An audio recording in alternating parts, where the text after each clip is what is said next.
All right, we are off of Facebook Live, and we are with our backstagers. And I tried to do this at the last one, and then my microphone went out. So I'm going to just list off some names so we can humanize this, because we have a lot of great people with us. So we have Amanda, we have Amy, we have a couple Annies, we have Barb, Chris, Deanna, Elizabeth. We have some initials, so I'm just going to skip those. We have Ines, we have Jan, we have Jean, Jessica, couple Kims, Lynn, Margaret, Mark, Missy, Patience, love that name, Sarah, Susan, Zena. Thank you all for being with us.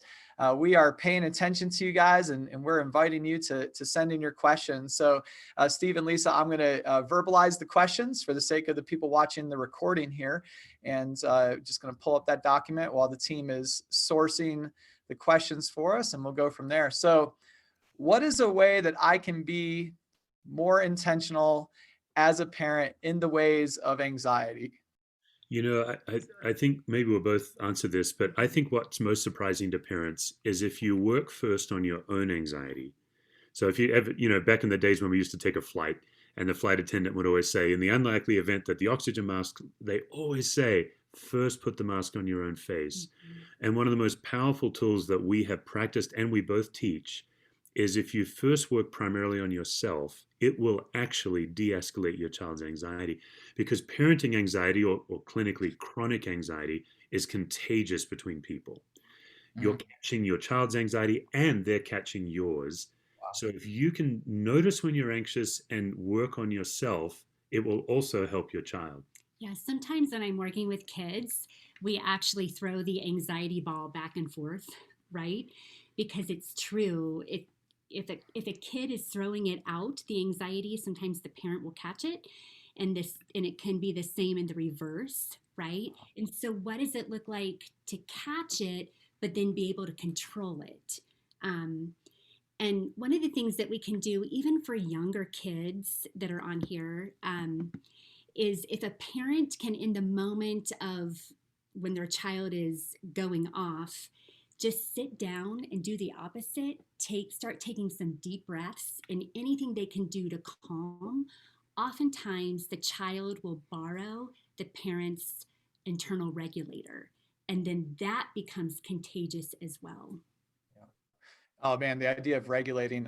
We're foster parents. We adopted through foster care, and thinking about regulating, especially with a child with previous trauma, that was such a good learning for us. And I think we've already forgot it, but like we need to remember how regulating our own emotions can be contagious as well, right? Is that true? Like anxiety is contagious, but is regulation contagious? Yeah, that's right. Like that's really why we're calling our community the calm, aware, present, because that's also contagious. In fact, the only way really to de-escalate a spiraling anxiety is to step in with calm, aware presence. And that's easiest. That's hard. Like I just want to name, we say it like it's easy. It's hard for all of us. And if you do it 3 out of 10 times, you're doing well. Yeah, that's an right? A. It's not doing it all the time because we're human.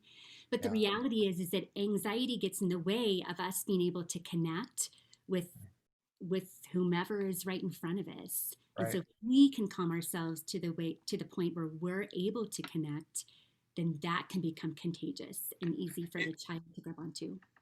Yeah, and a well-kept secret for that. So speaking of this, if you'd like, and then I'll ask the next person's question, is having a partner, right? So for those of us who are married, have a spouse in the home, having that partner that can remind you, so you're thinking about each other and you can kind of point out the areas that you succeeded and the areas you failed. And then if you're a single parent, having somebody in your life that can speak into that as well, maybe not in the moment as much because they might not be in the home with you, but I think that's a cool tool as well. Yeah, really good. Mm-hmm. Yeah. So we have Kim. There's a little bit of a comment, a little bit of a question in here. So we've been naming it to tame it for years now, and it enrages our kids. They deny what we're observing, escalate that emotion, or otherwise make things worse. Not sure what we're doing wrong. They are 13 and 15, adopted from foster care, so there are loss issues. Can you guys speak to that? Yeah, I mean we're really into Lisa's territory now. Because what I primarily deal with is chronic anxiety, which is based on false need or false belief, like parenting expectation. But there are all these other forms of anxiety, including grief, trauma, attachment. So, yeah. What's hard is when you're looking at RAD, when you're looking at all kinds of disorganized attachment, other things that are going on, you're looking at a whole lot longer, right, in the process of helping kids to know they can trust you and to be able to de-escalate their anxiety. In the end, what you're wanting your kids to know is that you are here and you are present. So even for the kids that want space and to be away, the calm down space that you can do for them and helping them figure out what it is that helps them calm down in the moment, whether it's music or writing or sand or whatever, but supporting them and the tools they can do to calm down. And then letting them know, man, yes, by all means, go to your space to calm down and know that I am here when you're ready. And I'm ready to connect when you are. We're always wanting that invitation to be there. Yeah, and Jeremiah, it may be like obvious, but I would love to say it in case it's not obvious. Seeking out professional therapy, Christian therapy with people like Lisa who specialize in attachment and trauma. I think that's really essential because, pretty much every child that's come out of foster care has some kind of an attachment severance and some kind of a trauma. Like it's usually a trauma that generated a foster or an adoption. So I think we both highly encourage a good professional Christian therapist who knows how to handle those tools. Yeah. And to Kim, thank you for asking the question, and you're an inspiration in your work and in what you're doing to love on kiddos. Some of this won't answer deeper issues. Yeah. Love it. So Zena asks, what do I do next if I just burst out? And then she asks as a follow-up, how should I deal with a kid who slammed the door? How should I reach out to them? So kind of two different sides of the coin there. That's a great question. I'm just going to share my screen again here, Jeremiah, because actually there are two simple tools. And I put this in parentheses. You do this well after the event. Like if you have a blow up and if you're not really happy with how you behaved as a parent, take the time you need. And it's often several hours. And sometimes it's more than a day or two. But one of the things you can do is you can go back to your child. And we have both done this. In fact, Lisa kind of modeled that in her story with our son who was sighing loudly. And you simply name the dynamic. Now, that sounds very simple, but the sweet source of naming the dynamic is you're actually confessing your sin. You're not accusing your child. And because anytime you have a dynamic conversation, meaning, hey, I noticed that you sighed and I did this, when you're having that level of conversation, your child's going to be defensive. They're going to be reactive, which is why it's so important that you take that oxygen mask.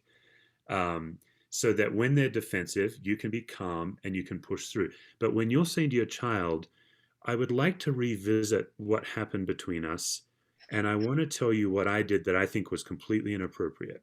I raised my voice, and I've actually made a commitment to you. I'm not going to do that. I got angry. I made these assumptions. I'm really sorry. And then the next move is even more counterintuitive. What did you see that I did? And you actually give them the power to name, oh, Dad, like I was like, you get, I don't know, really, you get really hot when you're angry. Oh, I do. And I'm really sorry. And that usually, not always, gives you the permission to say, I'd love to hear what you think you did. But then the final step is, I'd love to share what I saw you do. By that point, it's less personal because you're not picking on each other. You're naming what's going on between you. So that's usually the step, and that's really how we practice repair.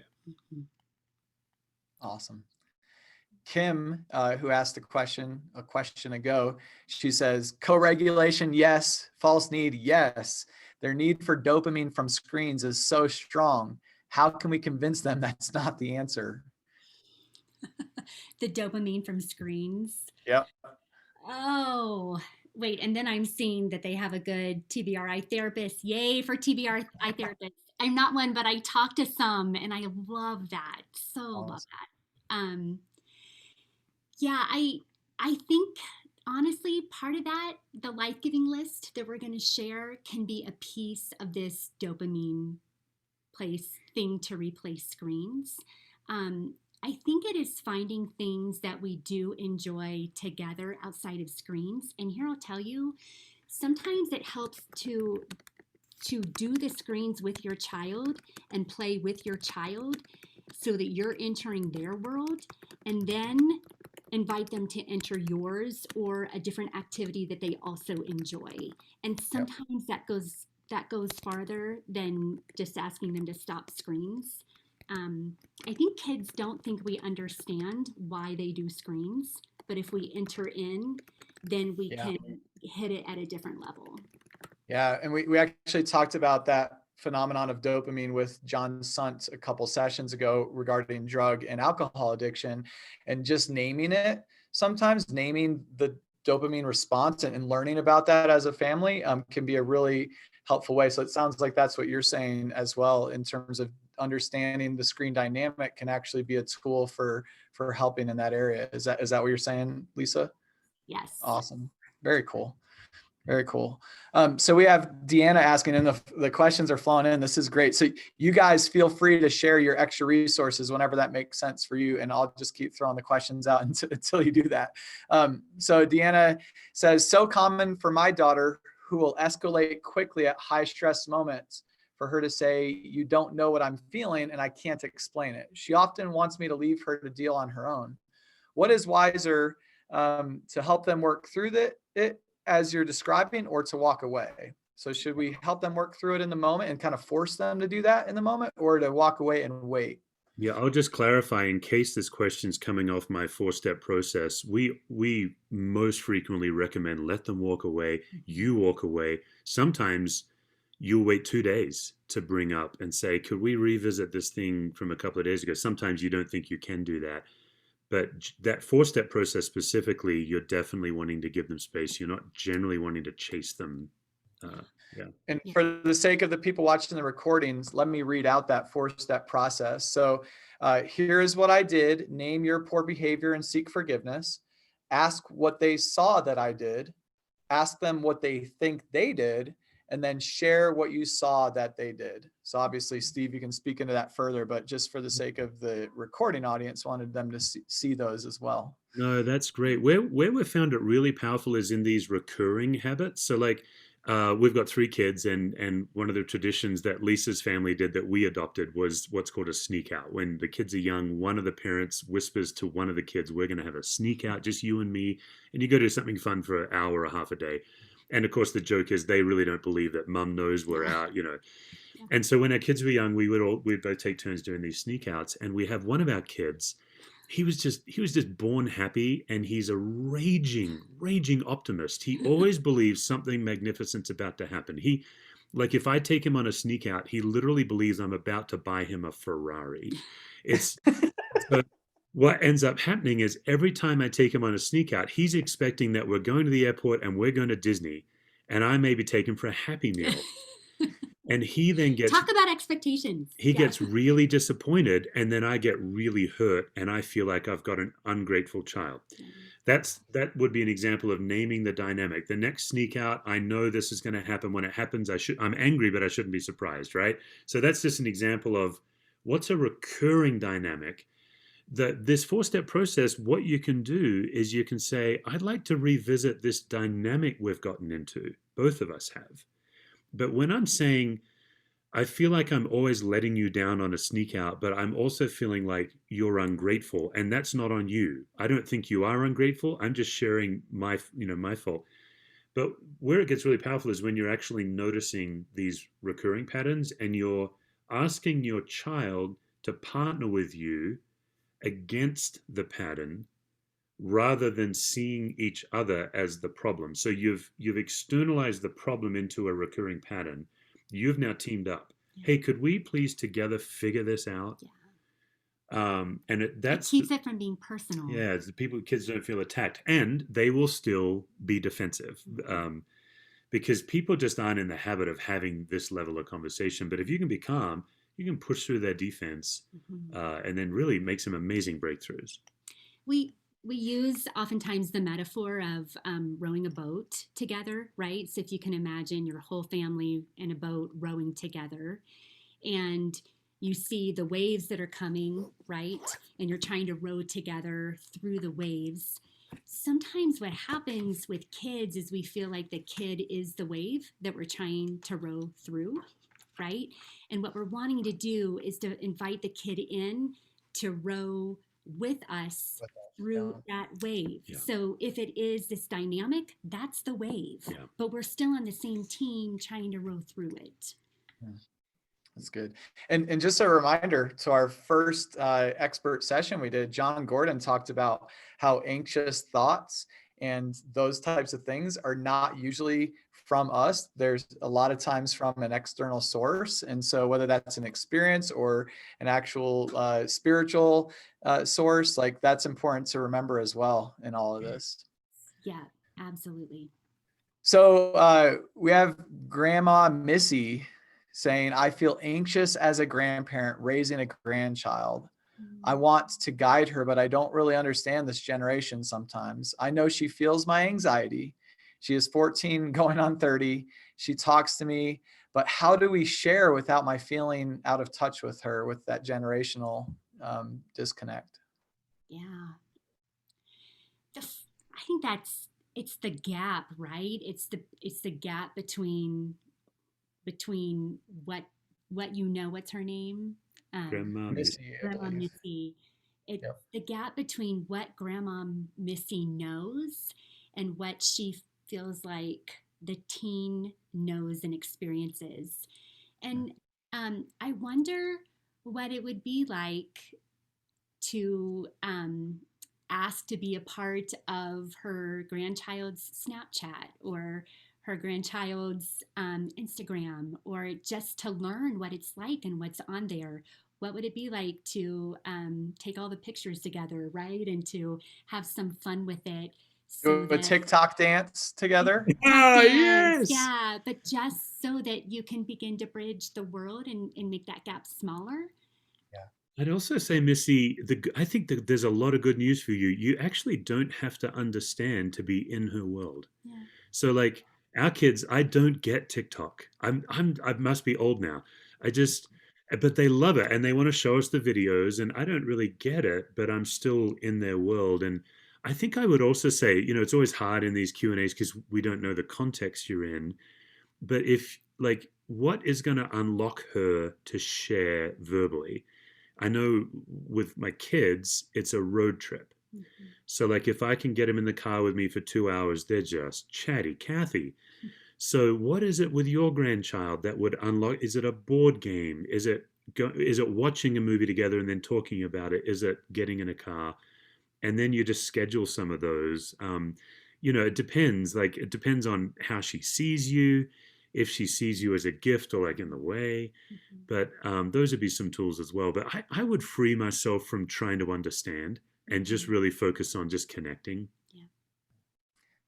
I love it. Missy, you have what it takes. You Mhm. have that love of a grandparent, which is so beautiful. And just keep entering into her world. Just keep trying, and she'll see that, and you'll find those moments. And Missy, you're Uh, courageous. absolutely, absolutely. Steve and Lisa, did you have more kind of pre-formulated stuff you wanted to share? Now might be a good time to do that. Yeah, Yeah. why don't we just show you this very simple tool, which is called a life giving list.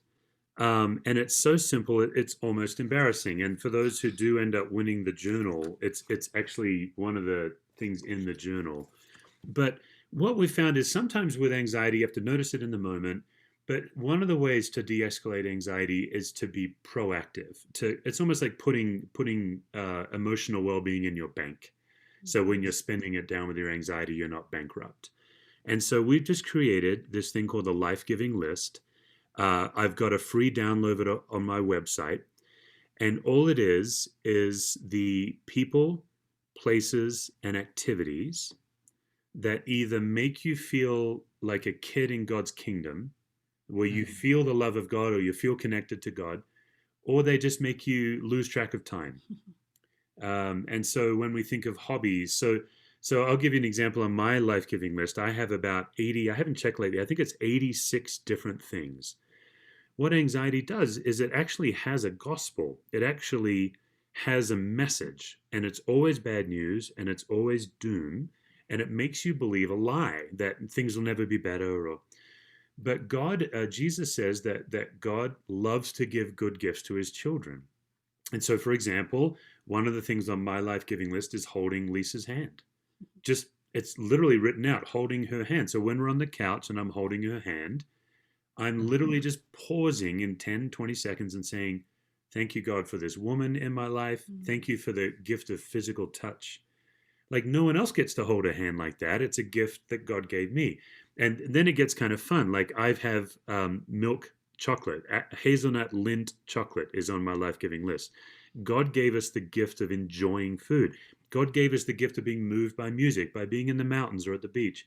And so everything on the list, it's very expansive. It's everything from things that take 5 minutes. So in my life, playing acoustic guitar is on my life-giving list. Just takes 5 minutes. To things that take several days. People that are right next to you versus people you have to go get on a plane on to go visit or pick up a phone. And then activities or places that are in your house, and then places, that you can walk to and drive to. You take quite a bit of time. So on my website, it's just a downloadable spreadsheet. It's real simple, but it's just listed in people, places, and activities. And then are the people local or remote? How much does the activity cost? Is it free? Is it thousands of dollars and everything in between? And then where's the place and how long does it take to get there? And I encourage people to try to make 20 items on their list to start. And then what you can do as a family is you can all make a list. And so earlier on, someone was asking about screens. Now, again, if you have contrary kids, they're going to put screen, Netflix, iPad, they're just going to put screens. That's fine. But you can make your life-giving list. And then when you're starting to feel pressure, you can either pull out the list and do something spontaneously, or you can calendar your list items and be intentional about making sure your emotional bucket is being filled. And this, for me, the life-giving list, for me, is the most tangible outcome of God perfect love casting out fear. I primarily displace my anxiety with my life-giving list because everything on that list is a gift from God to me. So yeah, we just wanted to share that backstage, just give a little treat to the folks that are joining backstage, because I primarily work with faith leaders, and they're always under tremendous pressure. And I force them to do this list in my workshops because most of us parents are the same. We're pouring out, we're pouring out, we're pouring out. It's a simple way to fill your emotional bank. Hey, and by the way, we are planning on sharing these Q&As with the whole audience and to watch the recordings. So hopefully a lot of people will benefit from that eventually here. We're trying to figure out how to post those without overwhelming everybody with more content, but we'll be doing that soon. So hey, we have 5 more minutes, time for maybe one more question or two. And so there was a question about recommended therapists, and obviously we're talking about a worldwide scope here. So do you guys have any thoughts? Are there national scope, international scope organizations? I have one that I'll mention that is growing nationally, which is restoration counseling. So one of our speakers, Chris Bruno, he's building an amazing therapy practice out of Fort Collins, Colorado, and expanding that nationally, which is really neat. And I really respect his work. Do you guys have anybody else that you'd recommend on that front, or is it all just look up groups locally? How should people think about that? Yeah, I don't have anything that's like worldwide like that. I know we often encourage people to go into Psychology Today, and then you can put in your filters for even if you want faith-based, anxiety, depression, but I don't have anything that's that encompassing to recommend. Yeah, we can that's name, okay. We can name some theories that have helped us that are psychological theories. So I was trained in family systems theory. I'm not a therapist, but I did grad level classes in family systems theory. Lisa works in EMDR, which is a specialized trauma therapy. EFT, which Yeah, is I've been impacted by emotion focused therapy and by internal family systems as well, that looks at parts of self. And you can Google any of those terms and you can find networks in your local area, has been my experience. So if people can remember those different terms, and we'll try to have our team repost those somehow, then that's a recommendation, is to Google people that are licensed in those areas, that kind of thing as well. So awesome. Okay, one final question, because we're running out of time here. So we have Paul asking, what is the best way to approach a teen who tends to internalize his anxiety so well that I'm not even aware it exists at times? Because not every time can you see it in your kid's face. How can you look out for that in your kids? Oh man, Yeah. one of our kids is like that. Mm-hmm. Yeah. Mm-hmm. Um, with boys especially, it's doing something side by side, and that can include a road trip. We find that our ours open up most when we're on the road or going to do something, whether it's fly fishing hmm for you, Campfire is phenomenal. campfire, yeah, just whatever slows down life. Often for kids who are internalizers, it gives them the time that they need to open up. Yeah, and then Yeah. like one of our children is particularly like, was it Ned? I think was sharing, and as he's gotten older, he's just needed help um, figuring out what he's feeling. Mm-hmm. And at first, when we started doing it, I guess when he was early teens or preteen, it would be long after the event, and then just over the years, it's a very slow job. Now, I'll just be frank. He's in college now, and we're still working with him on it. Still learning. Yeah. Yeah, but he's 19 going on 20, but Mm-hmm. he's very interested in it. Like he's now, and of course, we're both interested in this topic. So he's kind of raised in a family with it. But I think we would encourage you, Ned, that a lot of these things we're teaching are the long game. You really are helping your kids get to adulthood. And don't worry if it takes months or years Mm-hmm. for some of these, just keep going for it. The other thing I'd say too is that some teens are pushing away from parents and aren't going to share. And so, if you can have, whether it's a mentor, somebody in your That's good. church, it doesn't even have to be a therapist, Yeah. but somebody else. We've really encouraged that with our kids, almost required. Like, you have to have somebody outside of us. And then sometimes for the stuff that they're sorting, and then that helps them be able to talk to parents as well. Awesome. Yeah. Steve and Lisa, thank you so much for all your time, bringing your experience, for answering these difficult questions, and you gave wonderful answers. This is a great reminder. Check out their Capable community that's launching in January. We have a lot of questions we weren't able to answer. Obviously, Steve and Lisa are building this community to answer some of those questions on a more ongoing basis. So please make sure to check that out. And we thank you guys so much for your time. This is Can I do wonderful. just one more plug? I know for Absolutely. adoption and foster, I forgot to mention the whole shark music was from Circle of Security, and they do phenomenal work with attachment. Good. Um, so Circle of Security is something that I would recommend, and you can Google them as well. Yeah, and Awesome. if you're Googling the Capable Life, we don't have it up yet, but if you sign up for our life giving list, you'll be on my email and we'll send you updates. Yeah. Such a blessing. Thank you guys. Thank you, This guys. has It been was a real awesome. treat. It was an honor to be Thank with you. you.